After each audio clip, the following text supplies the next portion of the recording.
Hi అండి. మన పూర్వీకులు ఎక్కువగా వాడిన ఆహార ధాన్యాలలో ప్రధానమైనది రాగులు. ఎందుకంటే ఇవి కాకతీయులు, చోళుల కాలంలో రాగి పంటలు విస్తారంగా పండేవి.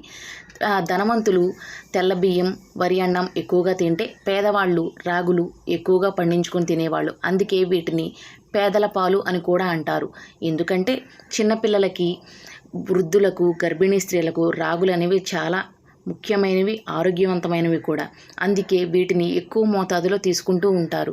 రాగులు పంట చాలా తక్కువ పెట్టుబడితో అయ్యేదంట వరి కన్నా కూడా.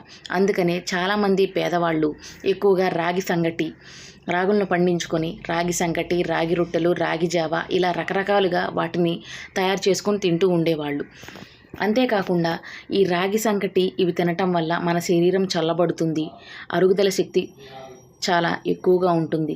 దీంట్లో చాలామందికి షుగర్ వ్యాధి ఉన్న వాళ్ళకు కూడా షుగర్ అనేది చాలా నియంత్రణలో ఉంటుంది. బరువు కూడా తగ్గాలనుకునే వాళ్ళకి ఇది మంచి ఆహారం అండి. అంతేకాకుండా చిన్నపిల్లలకి మనం వీటిని రకరకాలుగా ఇవ్వచ్చు. అంటే చక్రాలని, రాగి లడ్డు అని, చపాతీలని, బిస్కెట్లని ఇప్పుడు రకరకాలుగా తయారు చేస్తూ ఉన్నారు. ఇవి పెట్టడం వల్ల పిల్లలకు కూడా చాలా మంచి బలం, కండపుష్టి కూడా ఏర్పడుతుంది. అంతేకాకుండా ఇప్పటికీ కూడా రాయలసీమ రాగి సంగటి అంటే అందరికీ తెలిసిందే. అంత ప్రత్యేకమైనది ఈ రాగులు. అంతేకాకుండా రాయలసీమ ప్రజలు వీటిని గర్వంగా చెప్పుకుంటారు.